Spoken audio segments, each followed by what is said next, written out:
Karjan Padra Varnama police station વિસ્તારમાં black ફિલ્મવાળા વાહનો સામે પોલીસનો કડક સપાટો.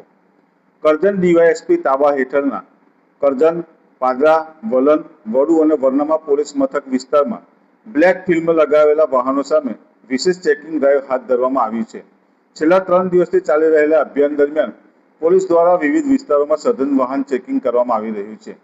પોલીસ દ્વારા ગતરોજ કરજણ નગર સહિત વલણ, પાદરા અને વરનામા વિસ્તારમાં કુલ 185 વાહનોની તપાસ કરવામાં આવી હતી, જેમાંથી 24 વાહનોમાં નિયમ વિરુદ્ધ બ્લેક ફિલ્મ લગાવેલી હોવાનું સામે આવતા સ્થળ પર જ ફિલ્મ દૂર કરાવી વાહન ચાલકો સામે દંડાત્મક કાર્યવાહી કરવામાં આવી હતી.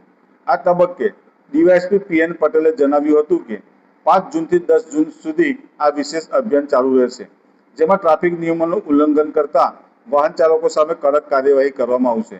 નોંધનીય બાબત એ છે કે ડ્રાઈવ દરમિયાન કેટલાક પોલીસ કર્મચારીઓના વાહનોમાં પણ નિયમન ભંગ જણાતા તેમની સામે પણ કાર્યવાહી કરવામાં આવી હોવાનું અધિકારીએ જણાવ્યું હતું.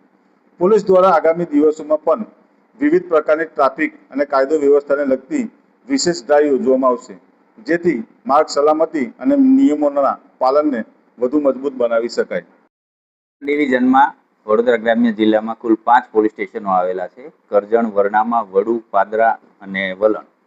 તો આ 5 પોલીસ સ્ટેશનોમાં હાલમાં અમે 5 તારીખથી 10 તારીખ સુધી એક ડ્રાઈવ ચલાવી છે, જેમાં 4 વ્હીલ વાહનોમાં કાચ ઉપર જે બ્લેક ફિલ્મ, ડાર્ક ફિલ્મો લગાડી હોય છે તે હટાવવા માટે અમે ડ્રાઈવ ચલાવી છે. એ દરમિયાન ડ્રાઈવમાં ગઈકાલ 5 તારીખે કુલ ડિવિઝનના 5 પોલીસ સ્ટેશનોમાંથી 185 વાહનોનું ચેકિંગ કરવામાં આવ્યું, 4 વ્હીલ વાહનોનું. એમાં ટોટલ 24 વાહનોમાં 4 વ્હીલમાંથી ડાર્ક ફિલ્મો હટાવવામાં આવી છે. 20 વાહનોને એનસી દંડ કરવામાં આવેલ છે. અને આ અમારી ડ્રાઈવ દરમિયાન અમુક પોલીસ કર્મચારીઓ પણ પોતાના 4 વ્હીલ વાહનોમાં ડાર્ક ફિલ્મો લગાવેલી હતી એ પણ હટાવી છે. અને આ બાબતે કોઈને પણ છૂટછાટ આપવામાં આવશે નહીં. અને કોઈ પણ વ્યક્તિ હશે, આ ડ્રાઈવ દરમિયાન અમારી આ કામગીરી સતત ચાલુ રહેશે. જ્યાં ડ્રાઈવ યોજાય છે તો આપ જણાવ્યું વિવિધ અલગ અલગ ડ્રાઈવો તારીખ સુધી કરવામાં આવશે, કઈ ડ્રાઈવ કરવામાં આવશે? નહીં, આવનાર ભવિષ્યના દિવસોમાં આ ડ્રાઈવ પૂરી થયા પછી અમારી ઈચ્છા છે કે નંબર પ્લેટ વગરના વાહનો, પછી સાયલેન્સરમાં મોડિફાઈડ કરી અને ખોટા ઘોંઘાટ અવાજથી ચલાવતા જે ટીનેજર છોકરાઓ હોય છે, તો એની વિરુદ્ધ પણ એ સાયલેન્સરો હટાવવાની કાર્યવાહી અંગે ડ્રાઈવો કરવાના છીએ.